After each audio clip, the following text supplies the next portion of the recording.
Antes de que los dioses del Olimpo se alzaran sobre el mundo, cuando los titanes aún susurraban desde las entrañas de la tierra, nació una figura envuelta en misterio, Hécate. No emergió del caos ni fue forjada por el rayo de Zeus. Su origen se remonta a los titanes Perses y Asteria, dioses de la destrucción y las estrellas fugaces. Pero incluso esa genealogía parece insuficiente para explicar su poder. Hécate no pertenecía a un solo reino, dominaba el cielo, la tierra y el mar. Era una diosa liminal, una presencia entre mundos. En el siglo XIII a.C., durante la era micénica, su culto ya se insinuaba en los rincones oscuros de los palacios y en las ofrendas dejadas en cruces de caminos. No tenía templos monumentales ni estatuas doradas. Su altar era la encrucijada, su templo el umbral, su símbolo la antorcha encendida en la noche. Los antiguos la invocaban en momentos de transición, nacimientos, muertes, decisiones que dividían el alma. Era la que observaba sin intervenir, la que ofrecía caminos sin prometer destinos. Cuando Hesíodo la menciona en la Teogonía en el siglo VIII a.C., no la presenta como una recién llegada, sino como una diosa ya establecida, respetada incluso por Zeus, quien le concede dominio sobre los tres mundos. Es la única que no fue derrocada, lo que revela su carácter único. No era amenaza ni aliada, sino fuerza autónoma. En los mitos más antiguos, Hécate aparece como portadora de antorchas, guía de Deméter en la búsqueda de Perséfone. Pero incluso antes de ese relato, su figura ya se asociaba con los secretos del parto, los espíritus errantes y los hechizos susurrados. En los textos micénicos, su nombre no aparece directamente, pero los símbolos que la representan, llaves, antorchas, perros, ya circulaban entre los pueblos que temían la noche. Los primeros cultos a Hécate eran íntimos, nocturnos, personales. Se le ofrecían alimentos en silencio, sin pronunciar su nombre. Pan, pescado, huevos y vino eran dejados en las encrucijadas durante la luna nueva, en lo que más tarde se conocería como las cenas de Hécate. No se trataba de adoración, sino de apaciguamiento. Porque Hécate no bendecía, decidía. Su presencia podía traer protección o locura, fertilidad o muerte.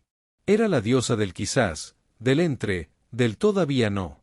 Así, en una Grecia que aún no conocía el esplendor de Atenas ni las leyes de Esparta, Hécate ya caminaba entre los hombres. Invisible, poderosa, eterna. No era luz ni sombra, era el velo que separa ambas. Y quienes la conocían sabían que, al invocarla, no se abría una puerta sino tres. En las tierras salvajes de Caria, donde los bosques se abrían como heridas y los caminos se bifurcaban sin aviso, Hécate reinaba en silencio. Allí, en Asia Menor, su culto no era público ni monumental, era íntimo, secreto, poderoso. En Tracia, los pastores dejaban ofrendas en las encrucijadas, temiendo que una sombra los siguiera si no lo hacían. Era el siglo VIII a.C., y Hécate ya era más que una diosa, era una presencia. Las mujeres la invocaban durante los partos, cuando la vida pendía de un hilo. Los viajeros le pedían protección antes de cruzar montañas o mares. Los hechiceros susurraban su nombre en rituales nocturnos, sabiendo que ella podía abrir puertas o cerrarlas para siempre. En el siglo VII a.C., su culto se fortalece en las regiones costeras de Anatolia. Los templos no eran grandes, pero sí sagrados. Pequeños altares de piedra se alzaban en los cruces de caminos, adornados con antorchas, frutas, vino y figuras de perros. Hécate no exigía oro ni incienso, pedía respeto, silencio y fuego. Durante el siglo VI a.C., su imagen se transforma. Aparece con tres rostros, tres cuerpos, tres caminos. Se la representa con antorchas encendidas, serpientes enroscadas y llaves colgando de su cintura. Es la que ve en todas direcciones, la que conoce todos los destinos. Su poder se vuelve más complejo, más profundo. Ya no es solo protectora, es guardiana de los límites, de lo invisible, de lo que no se puede nombrar. Los rituales se realizaban en noches sin luna. Se le ofrecían perros negros, miel oscura, huevos y vino. No para pedir favores, sino para evitar su ira. Porque Hécate no era una diosa de bendiciones, sino de decisiones. Su poder no se mostraba, se sentía. En los textos órficos, se la menciona como la que habita en los umbrales. Su nombre aparece en inscripciones funerarias, en fórmulas mágicas, en invocaciones que cruzaban el mundo conocido. Era la diosa de los límites, entre la vida y la muerte, entre el sueño y la vigilia, entre lo humano y lo divino. Y cuando la luna nueva caía sobre el mundo, los pueblos se sumían en silencio. Era la noche de Hécate. La noche en que las antorchas se encendían y los caminos se abrían. Porque ella no caminaba entre los hombres. Ella los esperaba en los cruces. Y quienes la encontraban, sabían que no había vuelta atrás. La ciudad de Atenas brillaba con mármol y razón. Era el siglo V a.C., y los templos se alzaban hacia el cielo, los filósofos debatían en las plazas, y los poetas cantaban las hazañas de los dioses olímpicos.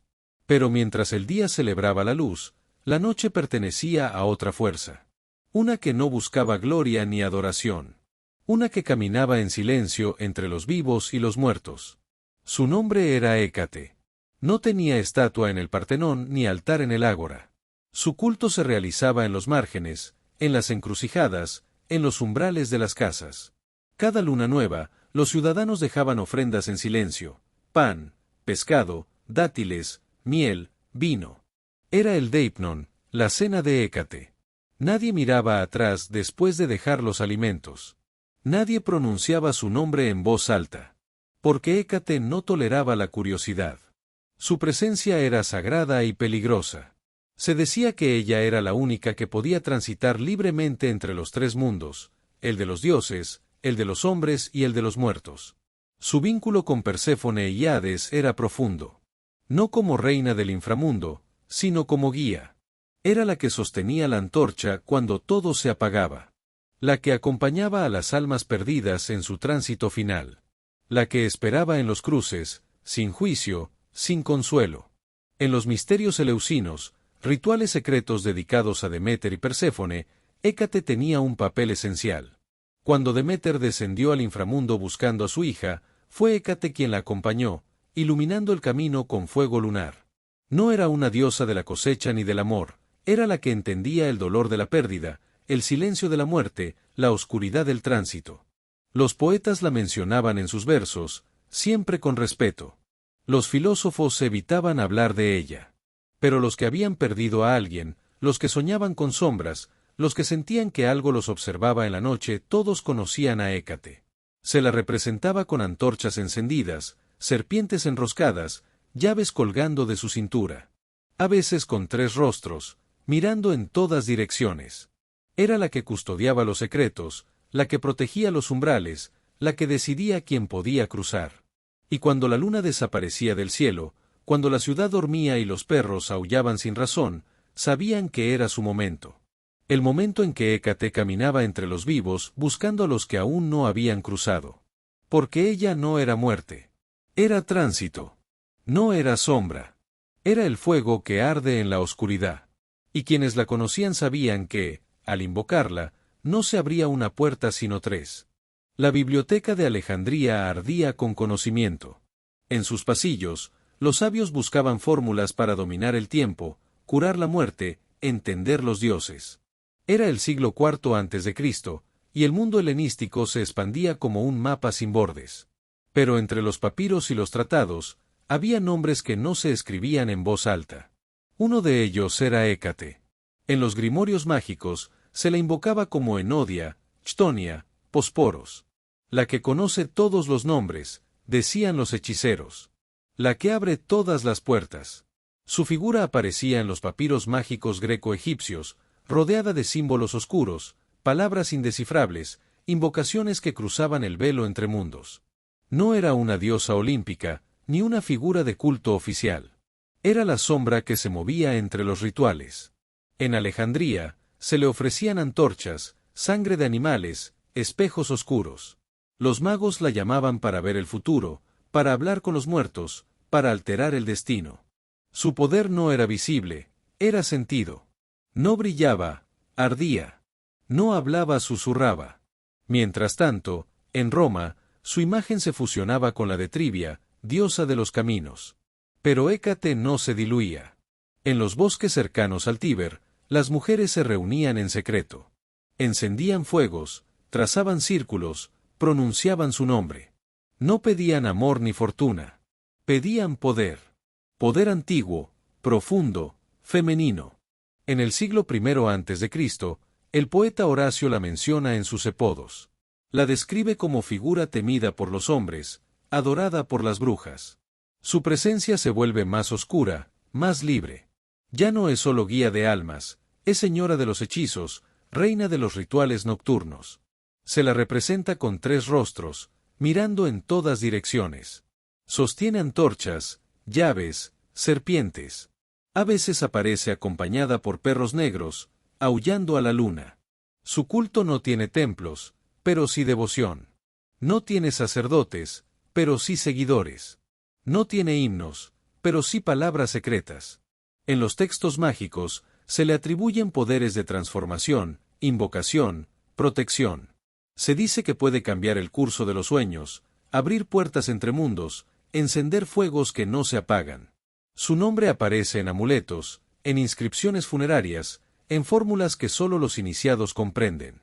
Y cuando la noche cae sobre Alejandría o Roma, cuando el fuego se apaga y el silencio se vuelve espeso, los que conocen su nombre saben que no están solos. Porque Hécate escucha. Hécate observa. Hécate decide. Ella no pertenece a un templo ni a una ciudad. Pertenece a la noche. A la magia. Al cruce de caminos donde todo puede cambiar. La Edad Media se extendía sobre Europa como un manto de silencio y dogma.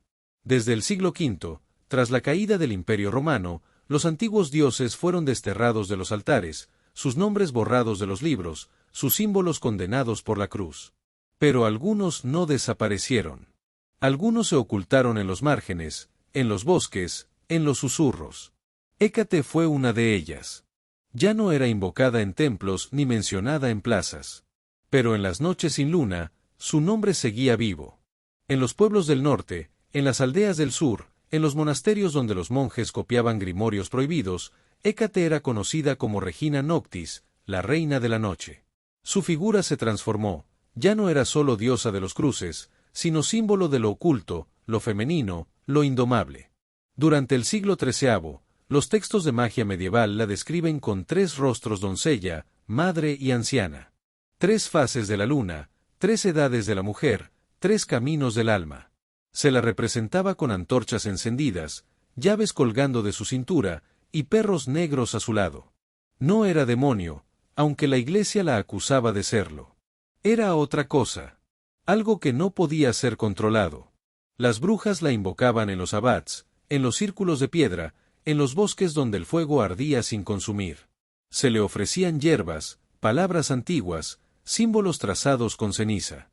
No para pedir favores, sino para caminar con ella.